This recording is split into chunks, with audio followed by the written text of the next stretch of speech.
Assalamualaikum warahmatullahi wabarakatuh. Selamat datang di channel Nilar Sukmo, channel yang mau bahas cerita-cerita horor. Namun sebelum lanjut ke cerita, yuk isi kehadiran di kolom komentar. Tulis dari mana Anda menyimak cerita ini. Dan yang belum subscribe, jangan lupa untuk tekan tombol subscribe serta nyalakan lonceng notifikasinya agar kalian tidak ketinggalan kisah-kisah horor menarik lainnya. Semoga semua yang sudah subscribe dan ikut mendukung channel ini diberikan kelimpahan rezeki, kemudahan dalam setiap langkah hidupnya, dan ketenangan lahir batin. Amin. Bismillah. Mari kita mulai alur ceritanya.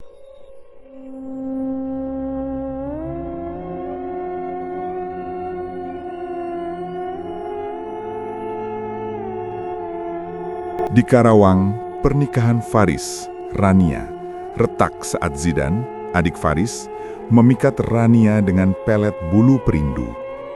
Kedekatan mereka bermula dari rayuan berselimut kasihan, lalu berubah menjadi hubungan gelap yang adiktif, romantis, sekaligus kabur patasnya.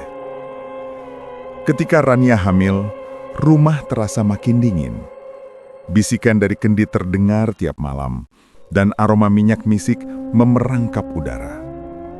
Rania mendadak terkena santet, kulitnya membusuk perlahan, terutama di dada. Sebuah kehinaan tubuh yang membuatnya terkurung rasa malu dan marah. Bayi yang lahir disasar sebagai tumbal dalam rangkaian ritual Mak Rukiah yang diam-diam dipesan Zidan demi mengikat Rania selamanya.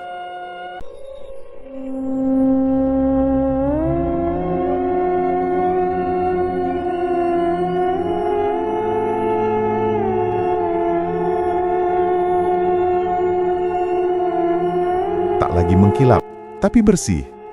Di ruang tengah ada rak buku tipis, foto pernikahan berbingkai sederhana, dan kursi kayu tua yang selalu berderit kalau diduduki.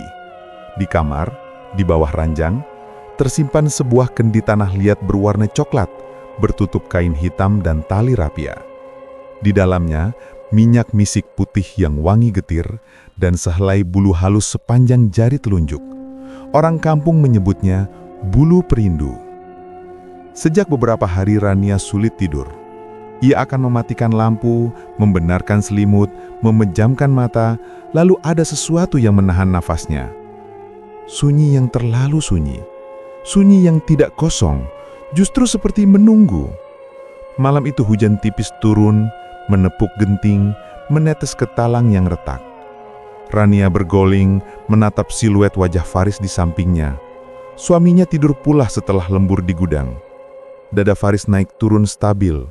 Wajahnya lelah, namun tenang. Rania membuang pandang ke jendela.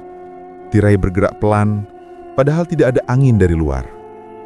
Ia menarik selimut sampai dada, berniat memaksa tidur. Saat itulah ia mendengarnya. "Sini," bisik yang lirih seperti seseorang berbicara menempel di lantai. "Jangan pergi. Ayo sini." Rania membuka mata lebar. Ia menahan diri untuk tidak bersuara. Dada terasa ringan sekaligus sesak. Ia menoleh ke Faris yang masih tertidur, kemudian menegakkan badan, duduk perlahan. Tak ada apa-apa di kamar. Lampu sudah dipadamkan sejak setengah jam lalu. Hanya rembulan pucat menembus celah jendela, menggambar garis tipis di ubin. "Siapa?" Suaranya tercekat, nyaris tidak terdengar. Tidak ada jawaban. Hanya tetes hujan yang memanjang di talang. Jatuh, pecah, lalu sunyi lagi. Rania menelan ludah. Jemarinya gemetar ketika meraih sisi ranjang. Ia menunduk.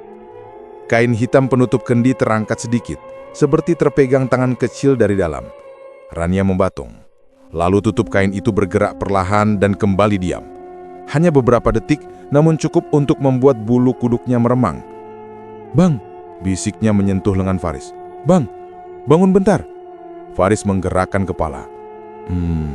Ada apa nih ya?" "Kayaknya ada suara," kata Rania. "Dari bawah." "Bawah mana?" "Ranjang." Faris menarik napas panjang, membuka mata setengah. "Kamu simpan lagi benda itu ya?" "Enggak, maksudnya iya, tapi ditutup rapat." "Sudah kubilang buang nih ya. Bukan karena aku takut, tapi aku nggak mau rumah ini ke bawah hal yang nggak jelas." Ini warisan keluarga. Dulu kakek bilang jangan sembarang dibuang. Kalau salah bisa balik. Faris menatap lekat istrinya. Lalu kamu mau bagaimana? Setiap malam kamu kebangun. Besok kamu pusing. Aku juga kerja jadi kacau. Rania menunduk, meremas ujung selimut. Maaf. Hujan mereda, menyisakan tetes berirama dari ujung genting. Faris merebah lagi, bergeser ke pinggir, menepuk sisi kasur, mengajak Rania kembali berbaring. Sudah, tidur. Besok pagi kita cari Ustadz Salman, kita tanya caranya menyingkirkan benda itu baik-baik. Rania mengangguk. Ia mencoba memejamkan mata. Lama, sunyi kembali mengental. Sampai nafasnya baru saja mulai memasuki ritme setengah tidur, bisikan itu datang lagi. Lebih dekat, lebih jelas. Aku belum selesai. Rania mendadak duduk. Bang, katanya. Faris tidak menjawab. Ia benar-benar terlelap. Rania menarik napas pelan, lalu pelan-pelan menyingkap ujung selimut menurunkan kaki ke ubin yang dingin. Ia berlutut dan menyorotkan ponsel ke bawah ranjang. Kain hitam masih terikat rapi, namun dari sela-selanya uap putih tipis muncul, mengalir turun seperti asap kecil yang enggan lenyap. Rania menelan ludah, meraih kendi itu dengan dua tangan, mengangkatnya ke pangkuannya. Begitu ia menyentuhnya, ada rasa hangat aneh, seperti memegang tubuh yang baru dipeluk. Kain hitam ia buka sedikit, minyak misik di dalam kendi berkilauan samar.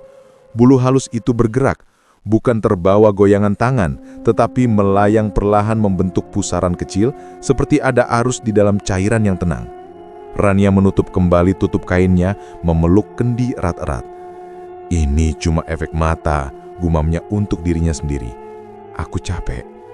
Ia duduk bersandar pada dinding, memeluk lutut, menunggu kantuk yang tak kunjung datang.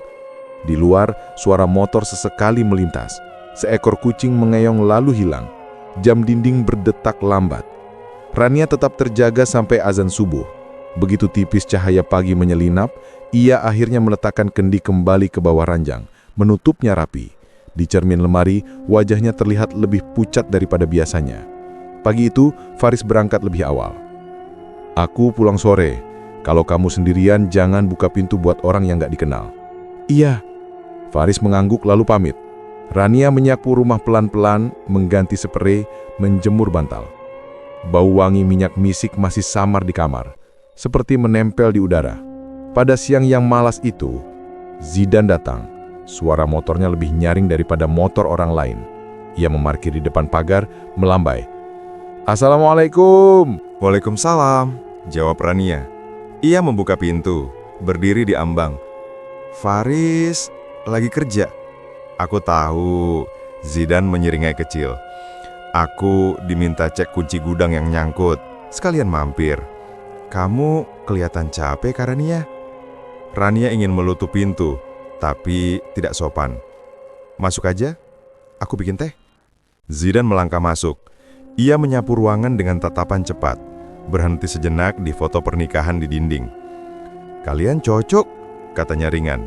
Dari dulu aku bilang gitu. Rania ke dapur, merebus air, menyiapkan gelas. Ketika ia kembali, Zidan sudah duduk di kursi kayu tua. Kursi itu berderit. Hati-hati, nanti patah, kata Rania. Kalau patah, aku ganti, kata Zidan, masih menyeringai. Rania, kamu kurusan ya? Matamu kurang tidur. Angin malam, jawab Rania pendek, meletakkan teh.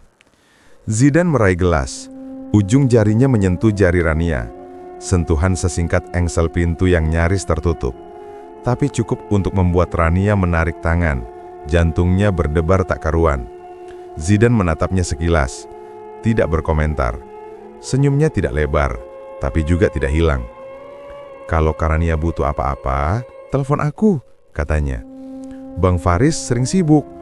Rumah sebesar ini kalau sendirian, ini kecil. Dan aku cukup cantik, gumam Zidan. Pelan, seperti bicara ke gelas teh. Rania berdehem. Gudang, katanya. Zidan berdiri. Oh ya, aku cuma mampir sebentar, biar nggak dibilang adik nggak perhatian. Ia melangkah ke teras. Rania mengikut. Angin siang bergerak malas, mengangkat sedikit ujung jilbab Ania.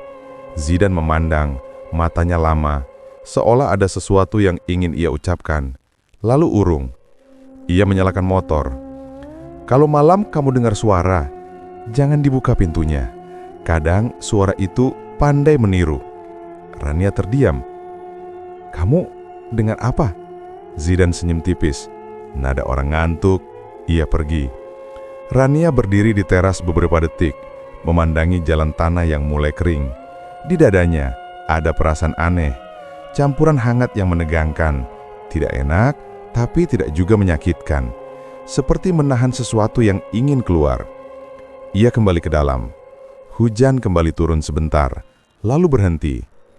Hari menjelang sore, langit menggantung abu-abu. Rania menutup semua jendela.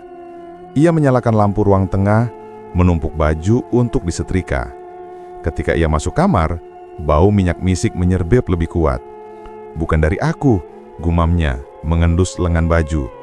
Ia melangkah ke ranjang. Kain hitam penutup kendi masih di tempat. Rania berjongkok, menepuk-nepuk lantai, memastikan tidak ada bocor dari genting. Tidak ada. Ia duduk di tepi ranjang, menatap sekeliling kamar yang tiba-tiba terasa lebih sempit. Menjelang maghrib, Faris pulang. Sepatunya basah, baju kerjanya lembab. Macet di pertigaan, ada truk mogok. "Teh?" tanya Rania. "Air hangat aja." Mereka makan malam sederhana, nasi hangat, sayur bening, tempe goreng. Faris bercerita soal pekerjaan. Rania mengangguk-ngangguk, menyelipkan canda tipis. Mereka tidak membahas kendi. Keduanya seolah sepakat menunda. Usai Isya, Faris terduduk di ruang tengah memeriksa grup pesan kerja. Rania membereskan piring, lalu mandi. Air agak dingin. Ia menggosok lengan kanan, merasa kulitnya lebih sensitif dari biasa. Di cermin kamar mandi, ia memeriksa wajahnya. Ada bayangan lelah di bawah mata. "Udah lama kamu nggak cerita apa-apa?" kata Faris dari pintu. Suaranya tenang. Rania menutup keran, mengeringkan tangan. "Cerita apa?" "Cerita kamu. Bukan masakan, bukan tetangga. Kamu." Rania menatap suaminya. Faris mendekat, menyingkirkan sedikit rambut yang menempel di pelipis istrinya. "Capek? Dikit. Kalau nggak nyaman sama rumah ini, kita pelan-pelan nabung, cari kontrakan sementara. Rumah ini cukup," kata Rania. "Cukup buat 2 orang. Dan 1 harapan," seluruh Faris. Rania menghela napas. "Jangan bercanda." Malam merayap. Lampu kamar diredupkan. Faris merebah dulian, memejamkan mata. Rania menyusul, tapi kantuknya kembali dikhianati. Hujan sudah sepenuhnya berhenti.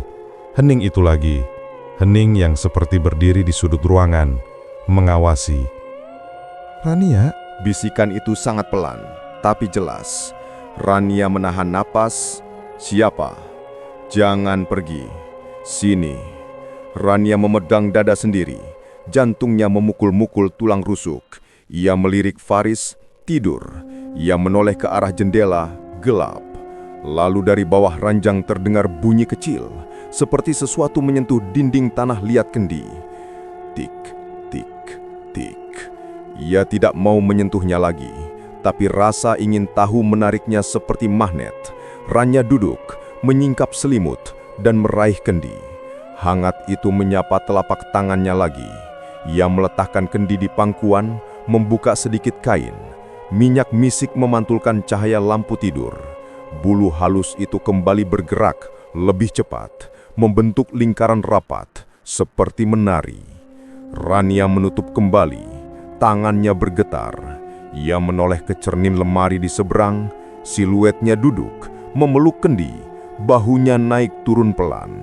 Ia menatap lebih lama, sesuatu di kaca membuatnya tidak bisa berpaling.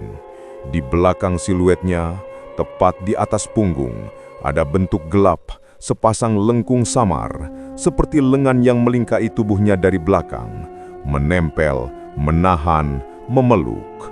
Lengan itu tidak ada di dunia nyata. Di udara kosong di belakangnya tidak ada apa-apa. Tapi di cermin, pelukan itu jelas, rapat. Kepalanya sendiri tampak sedikit menunduk, seolah dipersilahkan pasrah. "Bang, Suara Rania patah. Faris bergeming, napasnya tetap teratur. Rania menatap cermin tanpa berkedip.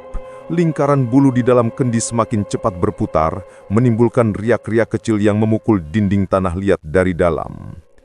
Tik, tik, tik. Kamar terasa lebih dingin. Di kaca, pelukan itu mengencang. Sebuah wajah samar merunduk di bahunya, mendekat ke telinga, tanpa mata, tanpa hidung yang jelas, hanya lekuk kabur yang dibentuk kegelapan. "Sini," bisik itu bertiup ke kulitnya, seperti angin dari dalam kaca. "Aku belum selesai." Minyak di dalam kendi mendidih sangat halus, menabuh dinding tanah liat dengan sabar. Bulu perindu berputar kencang, ujungnya seperti jarum yang mencari kulit, dan di cermin, punggung Rania seperti ditarik makin rapat ke pelukan yang tidak ada, bayangan tak kasat mata yang memeluknya dari balik kaca. Siang di Teluk Jambe terasa lembab. Hujan semalam meninggalkan genangan di halaman. Rania sibuk merapikan jemuran ketika suara motor Zidan berhenti di depan rumah. Ia menoleh, melihat adik iparnya turun dengan wajah penuh senyum. "Assalamualaikum, Kak," sapa Zidan. "Waalaikumsalam. Ada apa lagi?" tanya Rania berusaha terdengar datar. "Aku cuma mampir, gudang sudah beres, kuncinya nggak macet lagi. Aku sekalian bawa ini." Ia mengangkat plastik berisi buah. "Kasih teman kerja." Rania menerima tanpa menatap lama. "Terima kasih, taruh di dapur aja." Zidan berjalan melewati ruang tengah. Saat melangkah, pandangannya sempat berhenti di kursi goyang di pojok. Kursi itu bergerak sangat pelan, padahal tak ada yang duduk. Ia hanya tersenyum samar, lalu melanjutkan langkah. Malamnya rumah kembali hening. Faris sudah tidur, dengkurannya tipis. Rania berbalik kanan kiri tidak bisa lelap. Tubuhnya seperti digerakkan sesuatu. Dari bawah ranjang terdengar bunyi lirih, tik, tik. Lalu bisikan samar, "Rania, kesini." Ia terbangun, duduk dengan napas terengah-engah. "Ya Allah," tangannya meremas dada. Faris menggeliat. "Kenapa lagi, Nia? Ada suara." Suara lagi. "Aku lihat kursi goyang sore tadi bergerak sendiri. Jangan bilang kamu yang mainin." Rania menggeleng. "Aku enggak." Faris menarik napas panjang. "Kamu harus benar-benar buang benda itu. Aku tidak mau rumah ini dihantui." Namun Rania tahu, ia tidak bisa begitu saja melepaskannya. Bulu perindu itu seakan melekat pada darahnya sendiri. Keesokan sore Rania membuat teh di dapur. Lampu remang, tirai basah karena hujan. Zidan datang tiba-tiba, mengetuk pintu belakang. "Kak Rania, ada teh, aku kedinginan," katanya sambil masuk tanpa menunggu izin. Rania berputar badan, menahan napas. "Bentar," ia menuang teh ke gelas. Ketika ia menyodorkan gelas itu, jemari Zidan sengaja menyentuh tangannya lebih lama dari seharusnya. Rania refleks menarik diri. Namun tatap mata mereka bertemu. Hening. Dapur mendadak seperti ruang yang sempit. "Matamu merah," kata Zidan. "Kurang tidur ya?" Rania menghindar. "Banyak pikiran." Zidan mencondongkan badan, suaranya ditahan pelan. "Kalau ada yang nyakitin, bilang ke aku. Aku bisa jaga Kak Rania." Rania mundur satu langkah. Saat itu juga, bunyi krek terdengar dari kamar. Kendi membuka sendiri. Bau minyak misik menyebar tipis. Rania menutup mulut, wajahnya pucat. "Kamu dengar?" tanya Zidan. "Sudahlah, jangan tanya." Mereka berdua terdiam. Hanya bunyi tetesan air dari keran yang bocor menemani. Di tempat lain, jauh dari rumah itu, Zidan melangkah ke gubuk tua di tepi pesisir Walahar. Angin malam membawa aroma amis dari air bendungan. Di dalam gubuk, seorang perempuan renta duduk bersila. Rambutnya panjang beruban, mata cekung menatap tajam. Mak Rukiah. "Kamu yakin mau ini, Nak?" Suaranya serak. "Aku ingin dia milikku, Mak. Kakak ibarku terlalu sibuk dengan dunia sendiri. Aku yang bisa bikin dia bahagia." Mak Rukiah mengeluarkan botol kecil berisi cairan putih pekat. "Ini minyak misik. Campur dengan bulu perindu yang sudah kamu simpan. teteskan di rambutmu malam Jumat. Setiap kali kamu dekat dengannya, dia tak bisa berpaling. Zidan menggenggam botol itu dengan tangan gemetar. Kalau Faris tahu, Faris hanya manusia. Yang kamu hadapi bukan dia, tapi arwah-arwah yang sudah lama menunggu. Kau harus siap bayar. Bayar apa? Mak Rukiah tersenyum miring, memperlihatkan gigi ompongnya. Ia membuka botol, meneteskan sedikit cairan itu ke rambut Zidan, mengusap perlahan sambil berbisik. Sekarang, dia milikmu, tapi bayarannya tak murah. Angin mendadak bertiup kencang dari arah bendungan. Air beriak seperti bernafas, dan dari kejauhan terdengar suara tangisan samar. Entah perempuan, entah sesuatu yang lebih tua dari manusia. Pagi itu, matahari Karawang terasa muram, meski langit biru. Rania baru selesai mandi, tapi tubuhnya tidak terasa segar. Ia mengenakan daster tipis, lalu tiba-tiba mencium bau aneh. Bau anyir, bercampur amis, seperti darah basi. Ia mengendus keliling kamar mandi, mengira ada tikus mati di saluran air. Tapi semakin ia mengangkat lengan, bau itu justru makin kuat. Rania menunduk. Dadanya gatal, seperti digaruk dari dalam. Ia menarik kerah dasternya lalu hampir menjerit. Kulit di sekitar dada sebelah kiri menghitam, memucat di tepinya, seolah-olah ada luka lama yang membusuk. Cairan bening bercampur darah tipis merembes keluar. Ya Allah, suara Rania tercekat. Ia buru-buru menutup kembali kerah, tubuhnya gemetar. Hari itu, ia tidak bisa tenang. Saat menyiapkan makan siang, bau anyir itu terus menempel di hidungnya. Faris yang baru pulang sebentar dari gudang menatap istrinya heran. "Kamu pucat banget nih, sakit?" Rania menggeleng cepat. "Capek aja bang. Kalau nggak enak badan jangan dipaksa. Aku bisa beli makan di luar." "Enggak, aku bisa." Namun diam-diam, Rania menahan perih di dadanya. Sore harinya, ia memberanikan diri menemui Ustaz Salman, tokoh kampung yang sering dimintai doa. Rumah Ustaz Salman sederhana, berdinding papan tapi selalu ramai orang mengaji. Rania duduk dengan wajah tertunduk. "Ustaz, saya diganggu. Ada bisikan dari kendi di rumah. Sekarang badan saya aneh, bau, luka." Ustaz Salman menatap dalam. "Benda itu warisan siapa?" "Kakek, katanya bulu perindu. Saya simpan, takut kalau dibuang bisa balik." Justru itu pintu setan ya. Suaranya tegas. Kalau kamu masih simpan, sampai kapanpun kamu akan diganggu. Bertaubatlah, putuskan semua ikatan dengan benda itu. Rania meneteskan air mata. "Saya takut. Kalau dibuang sembarangan, katanya bisa menyerang balik. Kalau dengan doa, Allah lebih kuat. Tapi kamu harus benar-benar ikhlas melepas, jangan setengah hati." Rania mengangguk. "Saya akan coba." Sementara itu, Zidan gelisah. Malam sebelumnya, ia merasa tubuhnya panas dingin. Ketika menatap bayangan di kaca motor, ia melihat wajahnya sendiri. Tapi di pelipis, ada noda hitam yang tidak ada di kulit aslinya. "Apa ini?" Ia bergumam, memegang pipinya.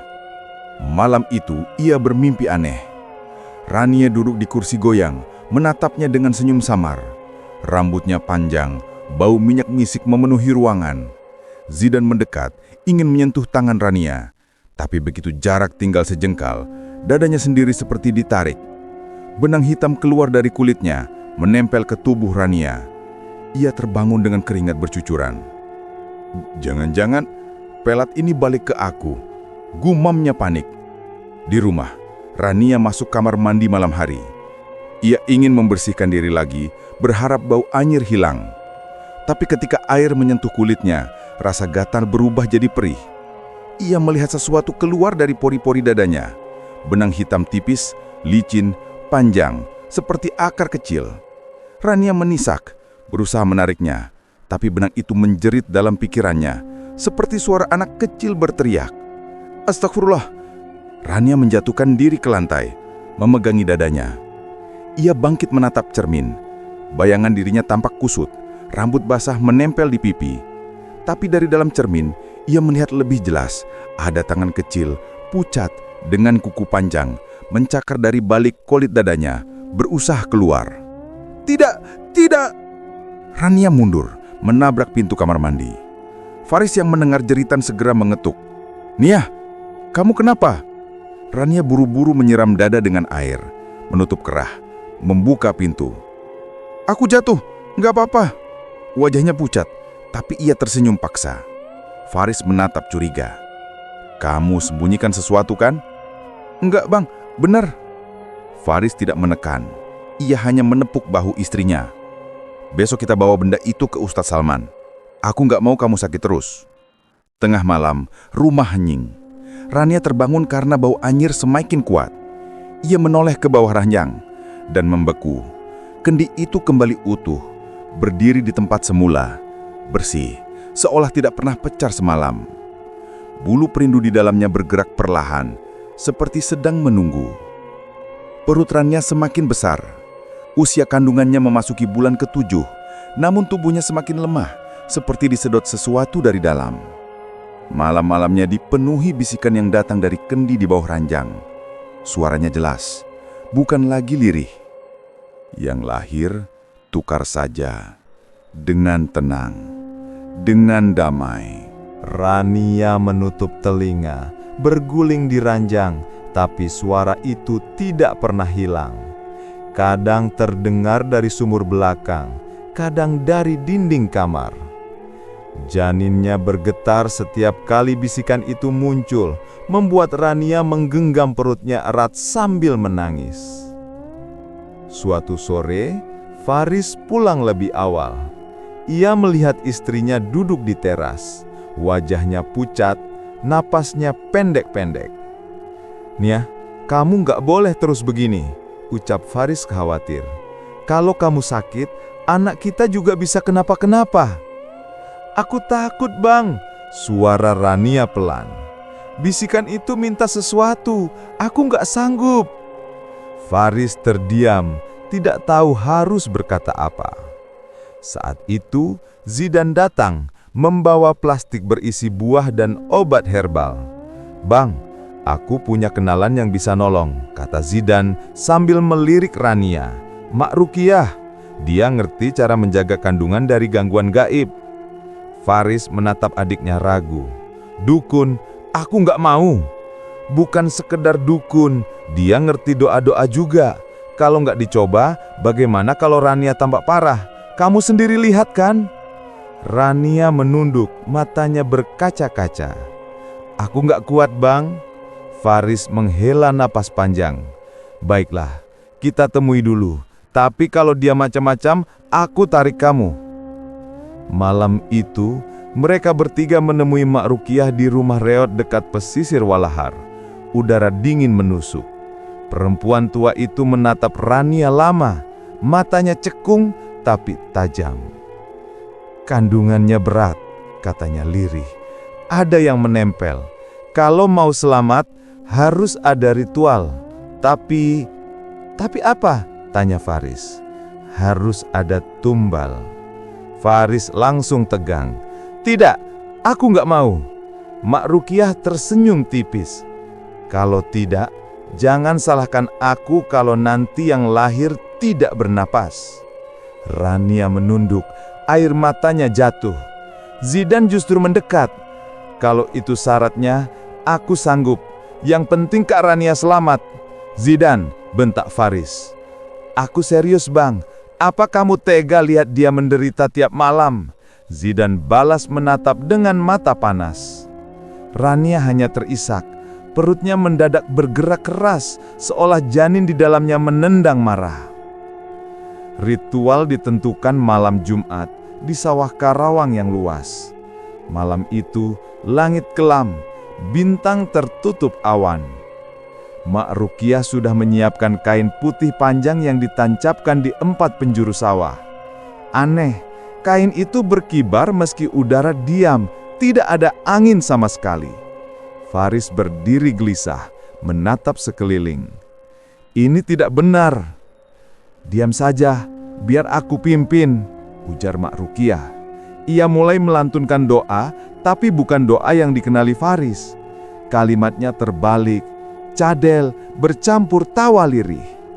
Rania duduk di tengah lingkaran kain putih, memegang perutnya. Janinnya bergerak keras, membuatnya menjerit kecil, napasnya memburu. "Apa yang kamu baca?" teriak Faris mendekat.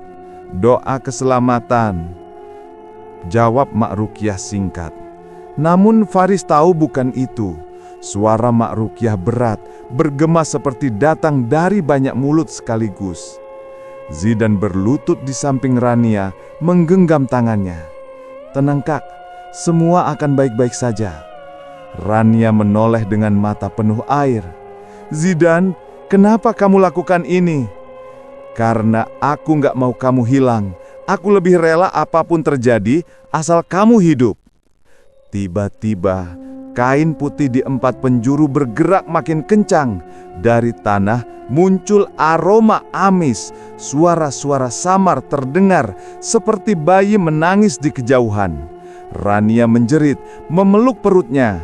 "Arsy!" Ia menyebut nama yang sudah mereka siapkan untuk bayi itu. "Maafin ibu."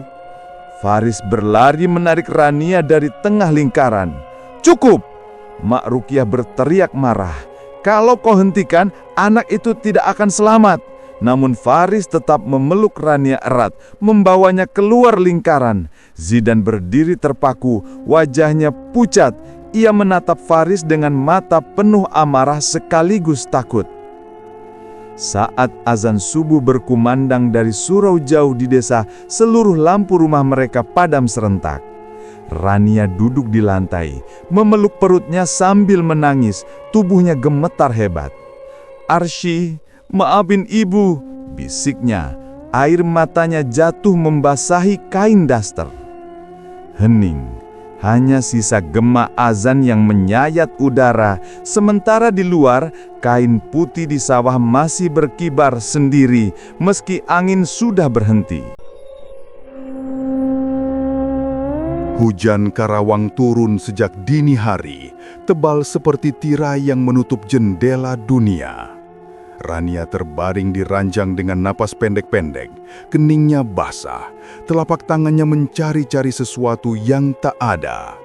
Faris duduk di sisi ranjang, memegangi ujung bantal, menghitung jeda antara keluhan dan diam, berusaha tenang. "Bang," suara Rania pecah. "Dia mau keluar." Faris memandang jam, memandang layar ponsel yang tak berhenti menampilkan notifikasi keluarga, doa, saran, kecemasan. "Kita berangkat ke bidan sekarang." "Jangan, sekarang di rumah saja. Aku takut kalau di jalan." Rania menggigit bibir bawah, menahan gelombang sakit yang datang seperti ombak. Mendorong, menenggelamkan, lalu mundur hanya untuk datang lagi. Tarik nafas, pegang tanganku. "Aku pegang kamu, tapi kamu jangan lepas ya. Aku di sini." Selimut menempel pada punggung Rania. Dinding kamar seakan mengerut, menyempit. Dari sudut ruangan, bau minyak misik merayap, bercampur anyir logam yang terlalu akrab di benak Faris sejak malam-malam terakhir ini. Kursi goyang di ruang depan berdecit sendiri, pelan, ritmis, seperti ada penumpang tak terlihat menenangkan diri. "Bang, dengar." Rania mengerjap, matanya mencari-cari sumber bunyi. Tak apa, fokus ke napas. Faris membelai rambutnya. Kontraksi menggulung seluruh tubuh Rania. Ia menjerit pendek, menahan, mengusap perut yang bergerak sendiri. Sebuah dorongan alamiah yang lebih tua dari semua doa, lebih kuat dari kata-kata. Dan di sela rasa sakit itu, sesuatu yang perih tapi suci pecah, mengalir, menandai tapal batas antara dunia rahim dan dunia udara. "Bismillah," bisik Faris. "Bismillah, Arsy." Detik-detik berikutnya berlangsung kabur dan kejam dalam cara yang sangat manusiawi. Selimut kusut, handuk digulung terburu-buru, air hangat yang entah kapan habis, keringat dan air mata, doa yang patah di tenggorokan, dan suara Rania yang berubah dari jeritan jadi isakan tertahan, lalu jadi desah lega yang tak berani sepenuhnya percaya. Lalu ada tangis, pelan sekali, seolah suara itu takut merobek keheningan dan memanggil sesuatu yang bersembunyi di baliknya. Tangis itu selanjutnya jadi lebih kuat, serak, hidup. Faris menutup wajah dengan telapak tangan. Alhamdulillah, Alhamdulillah. Ia menatap Rania, matanya berair. Dia lahir nih ah. Rania menggigil, mengelurkan tangan. Faris meletakkan bayi kecil itu di dada ibunya. Kulitnya lembut dan panas, napasnya cepat. Rania terisak. Arsy. Di luar kamar, hujan berhenti mendadak, seperti ada tangan tak kasat mata meletakkan jari telunjuk di bibir awan, menyuruh diam. Udara beku merambat masuk, mematikan bunyi-bunyi kecil rumah. Lampu terasa lebih pucat, jam dinding berhenti sepersekian detik, dan di plafon, di antara noda air tua, terdengar tawa anak. Ringan, cekikikan yang seharusnya menghibur, tapi di telinga Faris terdengar seperti kertas disobek perlahan. "Kamu dengar itu?" Faris menatap langit-langit, berbisik. Rania memeluk bayi lebih erat. "Jangan lihat ke atas, Bang. Lihat ke sini. Lihat Arsy." Faris memaksa senyum. "Ya, Arsy, anak kita." Ia membacakan doa pendek menepuk punggung mungil itu. Tangis Arsy mereda. Selembar kain baru mengganti spray yang basah. Tapi bau misik tak mau pergi, justru menguat, manis, menusuk, dan di bawahnya ada lapis lain, amis, tipis, seperti logam yang digosok batu. "Bang," Rania menelan ludah. "Kenapa baunya kayak... bukan bau bayi?" Faris tak menjawab. Ia menghela nafas panjang. Nanti hilang sendiri. Di luar pintu belakang berderit, sangat pelan, lalu menutup lagi. Faris menoleh. "Zidan, kamu di situ?" Tidak ada jawaban, hanya kursi goyang di ruang depan yang bergoyang lebih cepat. Rania memejamkan mata, bibirnya bergetar. "Jangan-jangan..." "Sudah. Tenang." Faris melangkah pelan ke ambang pintu. "Zidan?" Langkah-langkah di teras, 1, 2, lalu hilang. Ketika Faris membuka daun pintu, Zidan berdiri di sana dengan sikap terlalu tenang untuk pagi sebasah itu. Rambutnya basah tapi rapi, jaketnya tertutup rapat, dan di tangannya ada kotak kayu sempit, dibalut kain putih. "Bang," suaranya rendah, "aku bawa wadah, biar bayi aman dari gangguan." "Wadah apa?" alis Faris bertaut. Zidan melengos ke dalam kamar tanpa menunggu izin. "Kak Rania bagaimana? Lahirnya lancar?" Rania memeluk Arsy, bibirnya memucat. "Perdi," ucapnya, nyaris tanpa suara. "Ini buat bantu," ujar Zidan mengarahkan kotak ke meja kecil. "Mak Rukia bilang kalau goib sudah menempel harus dipindah dulu, baru bayi tenang." Faris menggenggam lengan Zidan. "Keluar! Simpan omongan dukun di luar rumahku." Zidan menatap tangan Faris, menahan emosi. "Kamu nggak tahu apa-apa. Lihat sekeliling. Kursi itu goyang sendiri. Bau ini, kamu pikir dari mana?" "Aku punya cara." "Bang, cara siapa? Caramu atau caranya?" "Caraku. Biar Kak Rania bersih." Rania mendongak, suara melemah di lehernya. "Bersih? Dari apa?" Zidan tak sanggup menatap. "Dari yang menempel." Arsy mendadak beringis. Sekejap seluruh kamar terasa lebih dingin. Lampu berkedip. Rania berusaha menenangkan, menyusui dengan canggung. Setelah beberapa detik, bayi diam. Pipinya merah punak. Rania menatap mata kecil itu yang berkilau seperti kaca basah. "Dia lihat ke sini, Bang. Dia lihat tembok." Faris mengikuti arah pandangan bayi. Di tembok, tepat di atas ranjang, ada bayang-bayang tipis bergerak lambat, seolah ada seseorang berjalan di balik dinding. Faris mengedip, bayangan lenyap. "Kursi itu bergoyang lagi." Letakkan kotak itu di luar. perintah Faris pada Zidan. "Sekali lagi kamu bawa benda aneh di sini, aku..." "Udah bang," potong Rania pelan. "Jangan ribut, aku capek." Zidan mengendurkan rahang. Ia menaruh kotak itu di sudut kamar, mendekat perlahan. "Kak, boleh aku lihat sebentar?" Rania menahan napas. Ujung jari Zidan hampir menyentuh pipi bayi. Hampir.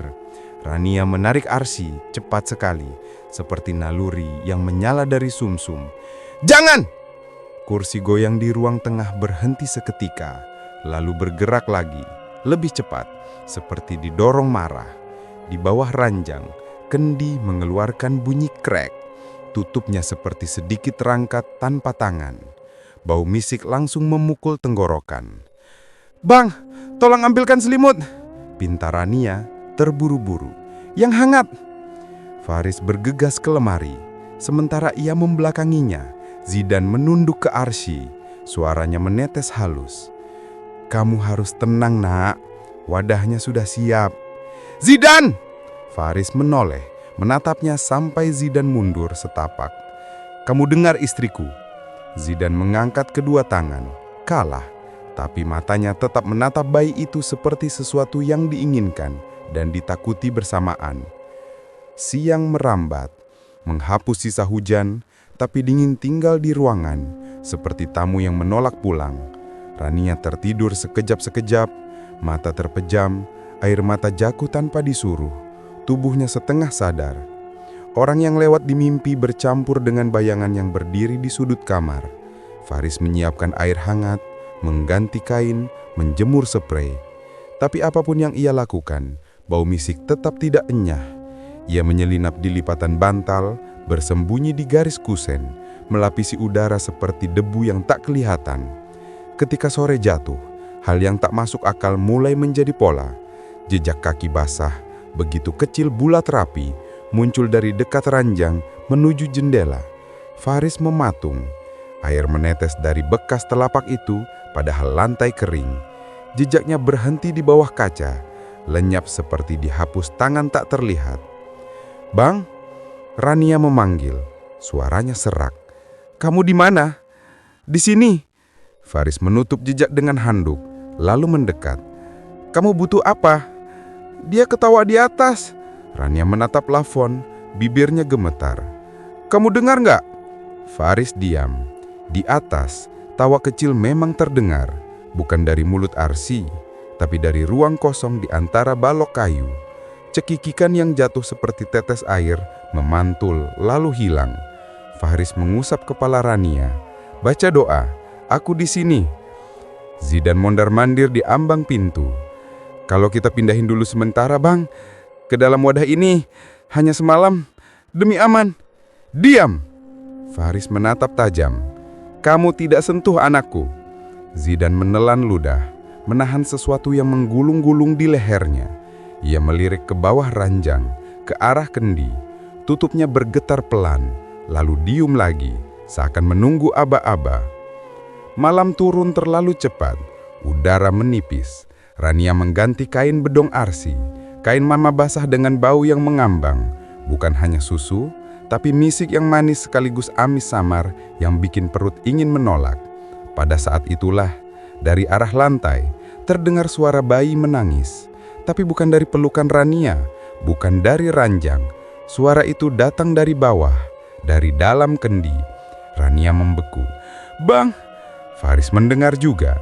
Mereka saling memandang, dua orang dewasa yang tiba-tiba merasa kecil di hadapan suara yang mustahil. Tangis dari dalam kendi terdengar parau, seperti mulut munggil yang terisi cairan, memanggil tanpa kata.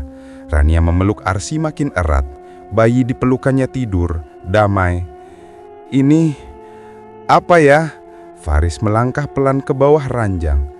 "Jangan!" Rania menjerit setengah berbisik. "Jangan diangkat! Jangan disentuh!" Terlambat. Tutup kain terbuka sendiri. Ada kilau licin di sana.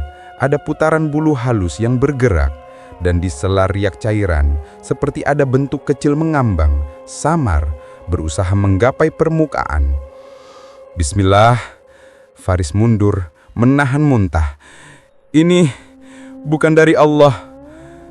Zidan menutup wajah dengan telapak. Mbak Rukiah bilang, kalau sudah begini harus dipindah, harus ada wadahnya, biar yang lain tinggal di situ, bukan di bayi. Kamu mau tukar apa dengan siapa? Itu anak, bukan benda. Kalau Kak Rania kenapa-kenapa, Zidan menggertak, tubuhnya gemetar. Kamu pikir aku mau kau hilang lagi? Aku cukup. Faris berdiri di antara mereka. Keluar! Zidan menolak, tapi akhirnya mundur ke ambang pintu, menelan amarahnya seperti api yang dipaksa masuk ke rongkongan. Detik berikutnya berlangsung seperti potongan film yang terbalik. Lampu kamar berkedip, sekali, dua kali, lalu padam sepersekian detik. Angin dingin masuk dari celah yang tertutup. Tirai naik tanpa alasan. Rania memejam, bibirnya bergerak. Arsy, sayang, jangan pergi. Ia mencium kening bayi, berulang-ulang seperti doa yang diberi bibir. Di saat itulah, Arsy hilang. Begitu saja, dipelukan Rania. Kain bedong kosong, lengan Rania memeluk udara. Suara Rania pecah, bukan jerit, bukan tangis, melainkan bunyi yang hanya bisa dikeluarkan seorang ibu saat sesuatu yang lebih besar dari neraka merobeknya dari dalam. Bang, Arsy, Arsy! Rania meraba-raba, matanya liar, napasnya patah-patah. Faris menunduk ke ranjang, ke lantai, ke setiap sudut kamar. Arsy, Arsy! Kursi goyang di ruang depan berhenti mendadak. Di bawah ranjang, tangis bayi dari dalam kendi berubah menjadi ketawa kecil, pendek dan dingin, lalu diam total. Sunyi menggantung, berat. Rania memeluk kain bedong kosong, tubuhnya berguncang. Ya Allah, ya Allah! 1 detik, 2 detik, 10. Waktu kehilangan bentuk. Dari titik hampa itu, Arsy muncul kembali, tiba-tiba di pelukan Rania, begitu saja, seolah ruang menutup luka yang barusan dibukanya. Tubuh kecil itu hangat, tapi keningnya basah seperti habis dicium hujan. Bibirnya keunguan, garis tipis ungu yang menakutkan di mulut sekecil itu. Rania menjerit, lalu menciumnya. Arsy, Arsy, jangan begitu, jangan tinggal sendiri. Faris menempelkan telinga ke dada bayi. Detak ada, cepat tapi ada. Ia mengusap bibir mungil itu, mengembuskan nafasnya sendiri, lalu menepuk punggung kecil itu dengan ritme doa. Setelah beberapa detik yang terasa seperti melewati jurang, bibir Arsy kembali pucat muda. Rania menangis tanpa suara. Faris menatap dinding. Di sana, tepat di atas papan ranjang, bulu perindu menempel sendiri, basah, menghitam. Ia menulis pelan, sehelai garis menggurat di cat yang lembab. Huruf demi huruf yang tidak wajar bisa ditulis oleh sesuatu yang lebih ringan dari rambut. Bayar janji. Zidan mundur selangkah, punggungnya menyentuh kusen. Astaghfirullah, bisiknya. Wajahnya kosong, tapi di balik kekosongan itu, sesuatu merayap. Panik yang ia sembunyikan, atau pengakuan yang ia tolak. Rania menatap tulisan itu, memeluk Arsy hingga nyaris menyakitkan. Tidak ada yang mengambilnya, katanya pelan, matanya basah tapi tajam. Kalian dengar? Tidak ada yang mengambilnya. Di bawah ranjang, kendi menutup sendiri. Krak, seperti mulut yang puas. Lampu kamar menyala lagi, tapi cahaya yang kembali bukanlah kelegaan. Hanya terang yang memperjelas ada harga yang menunggu ditagih, dan waktu memilih rumah mereka sebagai tempat menagihnya. Malam di Walahar seperti mulut besar yang menelan suara. Air bendungan hitam, datar, tapi dari jantungnya terdengar gemuruh rendah, seperti sesuatu bernapas di bawah permukaan. Angin datang dari arah sawah, dingin menusuk sendi. Di dahan ketapang, plastik tersangkut berkibar pelan, mengeluarkan bunyi seret yang membuat telinga ingin menutup. Faris memacu motor melewati jalan becek. Rania membonceng sambil memeluk Arsy erat-erat. Kain bedongnya menutupi kepala bayi. Di belakang mereka, lampu motor Ustadz Salman dan dua tetangga mengekor. Di depan sana, lampu senter kecil melompat-lompat. Zidan. Ia berlari, menoleh, lalu menghilang di tikungan menuju bibir bendungan. Zidan! Pekik Faris. Tidak ada jawaban. Hanya angin yang menepis kata itu jadi serpih. Mereka berhenti beberapa meter dari air. Di sana, berdiri gubuk kecil beratap seng, pintunya miring, catnya terkelupas. Di depan gubuk, Mak Rukiah menata kain putih pada 4 patok kayu yang ditancapkan pada tanah berlumpur. Kain-kain itu berkibar tanpa angin, lurus, tegang, seperti tangan-tangan panjang yang ingin memeluk sesuatu yang datang. Taruh bayi di sini, suara Mak Rukiah serak tapi jelas. Ia menunjuk wadah kayu kecil yang dilapisi kain kumil. Biar yang menempel pindah, biar ibunya pulih. Rania menarik nafas pendek. Tidak, Zidan melangkah maju, wajahnya tegang, rambutnya basah oleh keringat dingin. Kak, tolong, hanya sebentar. Aku janji, aku nggak tahan lihat kamu hancur. Faris menahan Zidan dengan satu tangan. Mundur. Aku nggak akan ambil bang, wadah cuma... Diam. Di sisi mereka, Ustadz Salman menurunkan helm, menatap pemandangan itu lama, seperti mengukur jarak goib yang tak nampak di tanah. Tutup lagi wadahnya, Mak. Ritual bukan ini caranya. Ini membuka pintu bukan menutup. Mata Mak Rukiah menyipit. Kau datang bawa doa. Aku bawa obat. Rumah mereka perlu keduanya. Obatmu minta tumbal. Doa hanya minta hati. Dua tetangga berdiri di belakang, masing-masing memegang senter yang gemetar. Cahaya mereka menarik gugup di permukaan air. Dalam cahaya itu, arus yang mestinya mengalir tenang justru berputar melawan arah, menyusun pusaran kecil yang hidup sendiri, seolah ada telapak besar mengaduk dari bawah. Rania memeluk Arsy makin rapat. "Jangan dekat-dekat bang, bau misik." Ia mengendus udara dan seketika mual.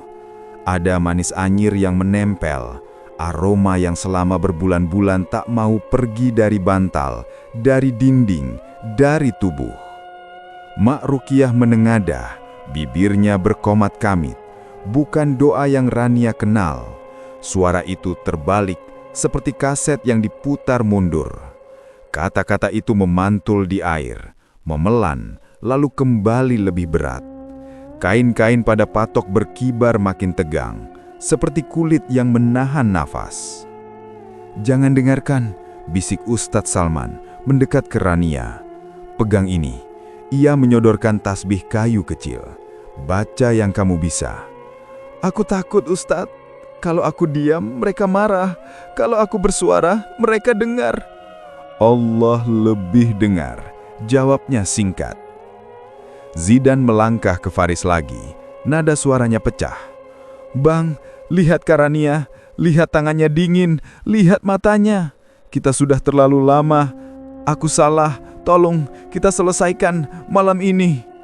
Faris menatap adiknya lama. "Kamu yang mulai ini?" "Iya." Zidan mendongak, menantang langit, seperti ingin dihukum.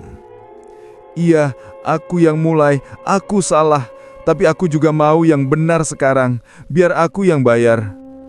"Kau pikir ini pasar?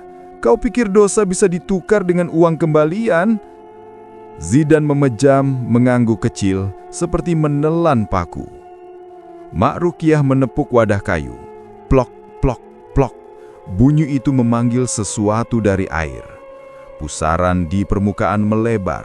Dari pinggir bendungan, bayang-bayang lelaki bermunculan satu persatu, rapat, berdiri diam.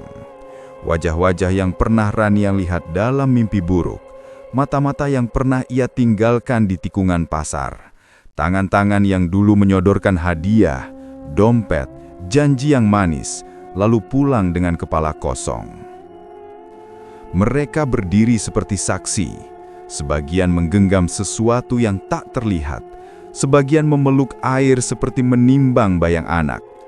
Di dada beberapa Ada noda gelap sebesar telapak, seperti bekas janji yang tidak pernah dipenuhi.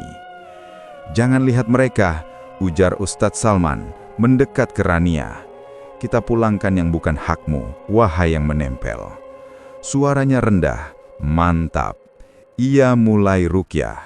Ayat-ayat pendek meluncur dari mulutnya. Diulang, dipotong, disambung lagi. Ritme yang memecah rasa takut jadi potongan-potongan kecil yang bisa dipegang. Mak Ruqyah membalas dengan gumaman cepat. Tangan kirinya mengusap udara di atas wadah. Tangan kanannya menarik bulu perindu dari saku. Sehelai itu hitam, licin, bergerak sendiri, seperti cacing halus yang diberi perintah.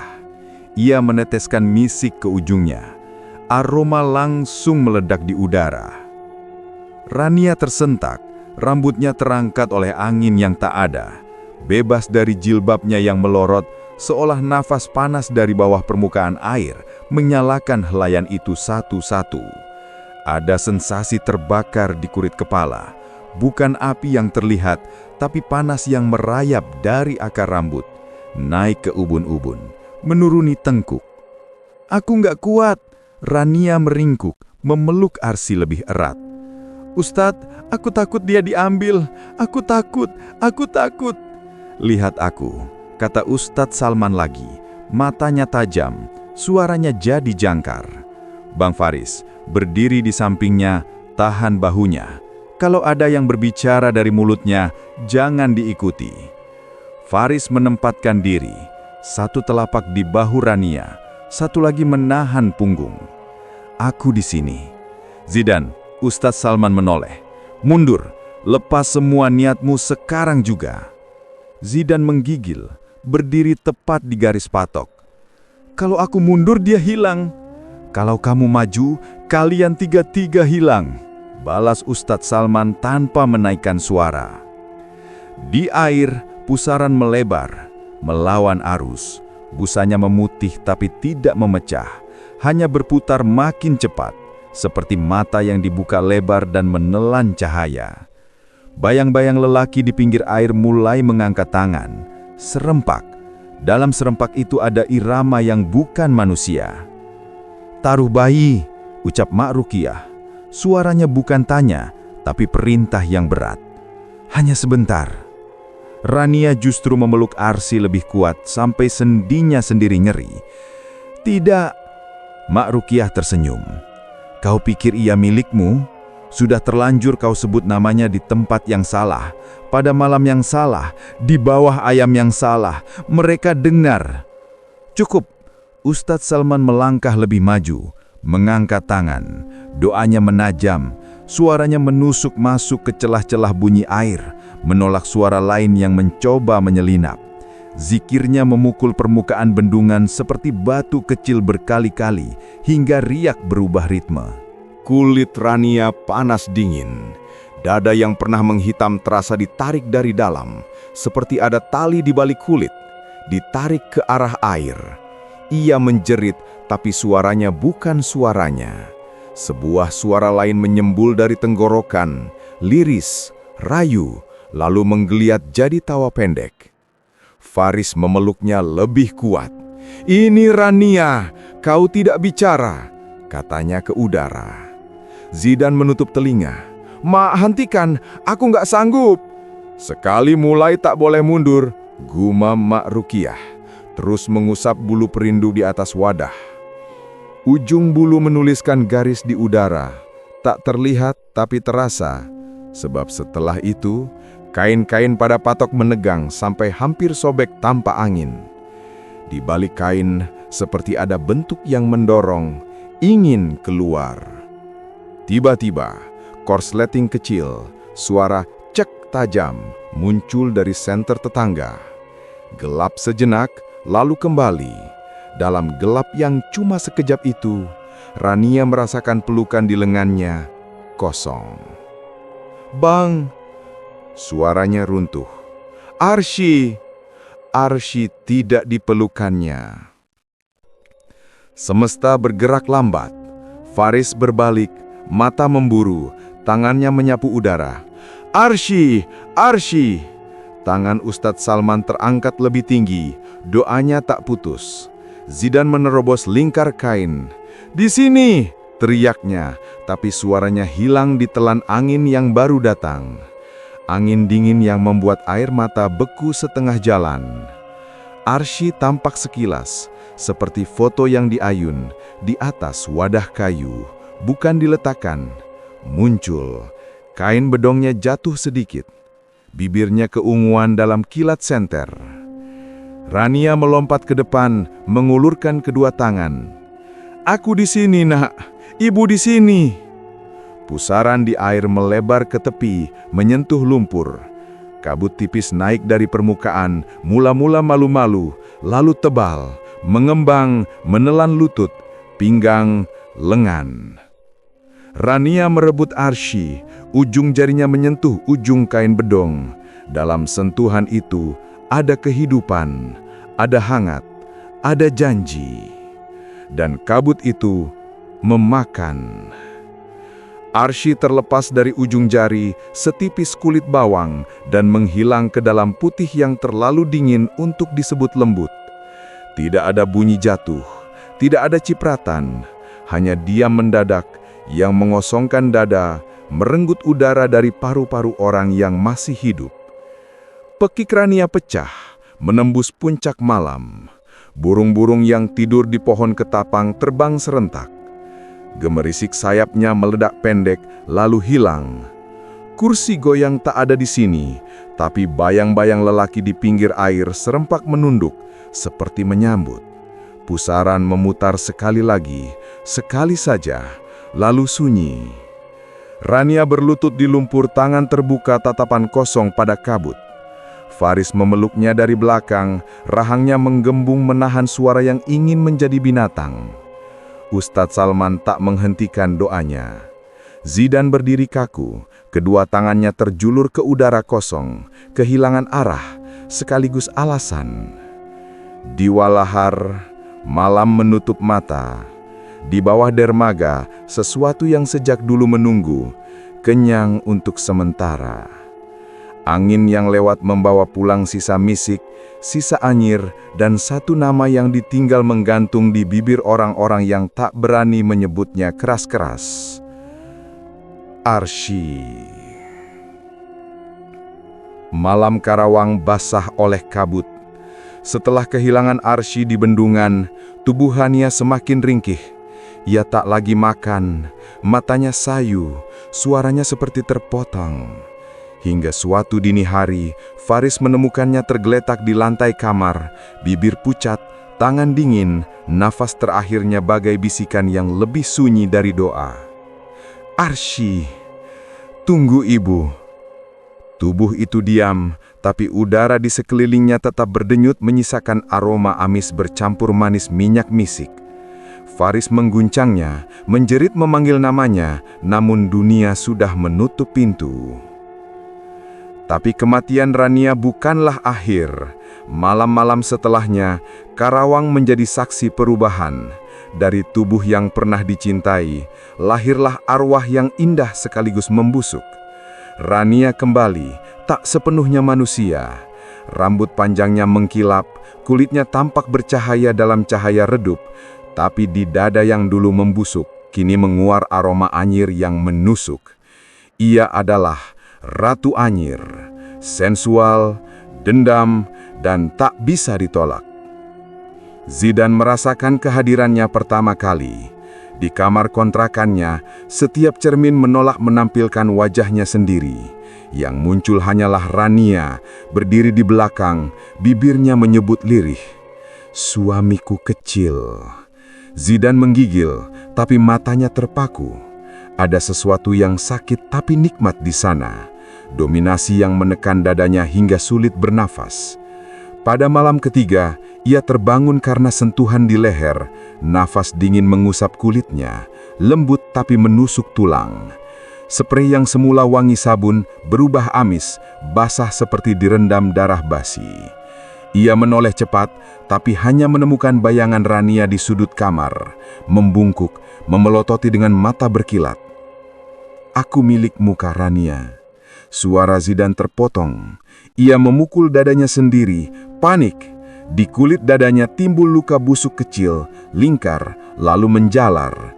Luka itu membentuk huruf-huruf asing, doa terbalik yang seakan ditulis dari dalam tubuhnya. Zidan meraung, tapi erangan itu terdengar seperti rintihan penuh gairah. Sementara itu, Faris dihantui rasa bersalah yang mengiris. Setiap malam, ia mendengar tangisan Rania di ruang tamu, bercampur suara bayi yang tidak lagi ada. Ia memejamkan mata, berdoa, tapi di dalam kepalanya muncul wajah istrinya, bukan sebagai korban, melainkan sebagai penggoda yang kembali menagih janji. "Aku masih istrimu, Faris." Bisikan itu mengisi telinganya, penuh murka dan cinta sekaligus. Faris meninju dinding, menangis, tak sanggup membedakan antara rindu dan ngeri. Di sisi lain, Zidan makin terjerat. Ia mulai menunggu kedatangan Rania. Tubuhnya penuh luka busuk, tapi tiap kali Rania muncul, ada rasa candu yang tak bisa ia lawan. Seperti sadomasokis yang menemukan tuannya, ia menerima sakit dengan gemetar, merasa dikuasai sepenuhnya. "Suami kecilku," Rania membelai pipinya. Dingin, tapi Zidan merintih seperti dipeluk hangat. Suatu malam, warga melihat sesuatu berjalan di gang menuju rumah Faris. Siluet perempuan muda, rambut panjang, daster tipis basah. Di tangannya, ia membawa kain bedung arsi yang terendam air, meneteskan cairan amis ke jalan. Wajahnya separuh cantik, separuh busuk. Bibirnya tersenyum lirih. Rania berjalan pelan, setiap langkahnya meninggalkan bau anyir yang membuat anjing-anjing desa meraung. Ia menuju rumah Faris, dan malam itu Karawang tahu dendam belum selesai. Langit Karawang retak oleh guruh. Hujan mengguyur seperti cambuk. Di sebuah musola kecil di pinggir sawah, Faris duduk bersimpuh. Wajahnya pucat, janggutnya basah oleh air mata. Di hadapannya, kendi tanah liat berisi bulu perindu bergetar di atas sajadah. Dari selat tutupnya asap putih kehitaman keluar, membawa jeritan ratusan suara. Suara laki-laki, perempuan, bayi, semuanya bercampur jadi kor milik neraka. Faris memeluk kepalanya. "Ya Allah, ini semua salahku. Aku iri, aku abai, aku gengsi. Aku biarkan Rania sendirian. Aku biarkan adikku masuk ke rumahku. Aku suami yang gagal." Suaranya pecah. "Ambil semua ini dariku. Aku serahkan diriku padamu." Kendi bergetar makin keras, seperti ada yang berusaha keluar. Sementara itu di gubuk reot tepi walahar, Zidan duduk di hadapan Mak Rukiah. Tubuhnya penuh luka busuk, napasnya berat. "Mak, tolong aku, balikkan semua ini. Aku gak kuat dihantui." "Balik santet bukan perkara murah. Kau sudah ikat bulu perindu dengan nafsu. Balikannya butuh darah dan api. Kau sanggup?" "Aku sanggup, asal dia kembali padaku." Mak Rukiah menyiapkan dupa, minyak, dan seikat rambut yang masih basah amis. "Kalau begitu, kita undang dia." Petir menyambar, musola kecil bergetar. Kendi di hadapan Faris retak, mengeluarkan cahaya hijau pucat. Dari balik asap, Rania muncul. Wujud terakhirnya anggun, rambut panjang berkilau meskipun sebagian terbakar angin, wajahnya separuh cantik, separuh busuk oleh busuk. Ia memeluk kain bedong kosong, menyandarkan pipinya pada kain itu dengan kasih sayang yang menyayat. "Faris," suaranya lirih, sekaligus bergema. "Kau akhirnya menoleh kepadaku." Faris terisak. "Aku terlambat, Nia. Aku yang biarkan rumah kita terbuka bagi iblis. Aku yang salah." "Tidak, kita semua salah.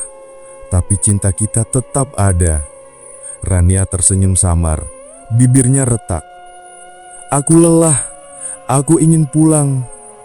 Di saat yang sama, di gubuk Walahar, ritual Mak Rukiah mencapai puncak. Ia menancapkan jarum ke wadah kayu. Zidan menjerit, kulit dadanya terbakar dari dalam.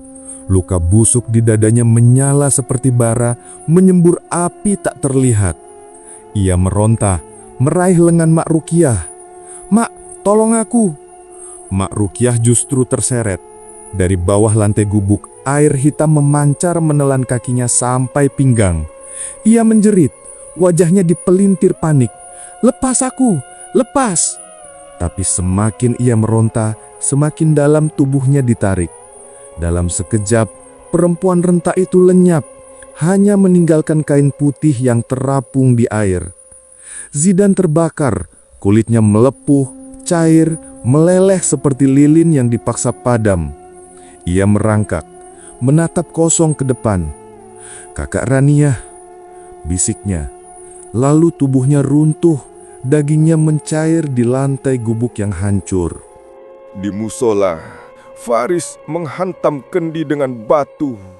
Pecahannya melesat dan dari dalam keluar semburan asap bercampur jeritan panjang. Listrik di sekeliling padam seketika. Rania menunduk, memeluk kain bedong lebih erat. Aku sudah cukup. Matanya menatap Faris untuk terakhir kalinya. Mata penuh kasih dan dendam yang perlahan padam. Jaga dirimu dan jangan lupakan namanya. Cahaya dari tubuhnya memudar. Angin terakhir menyapu misik dan anyir jadi samar. Rania lenyap, hanya bau samar di udara subuh. Faris terhuyung, tubuhnya selamat. Tapi di telinganya kadang terdengar tawa lembut Arsy seolah bayi itu masih menunggu dipeluk. Ia tahu itu bukan duniawi, tapi ia tak bisa memutuskannya. Bendungan Walahar kembali tenang. Sesekali, warga melihat sosok perempuan muda duduk di tepi air. Rambutnya panjang, dasternya basah, wajahnya pucat indah. Ia menyanyikan sholawat lirih, menimbang sesuatu yang tak terlihat di lengannya.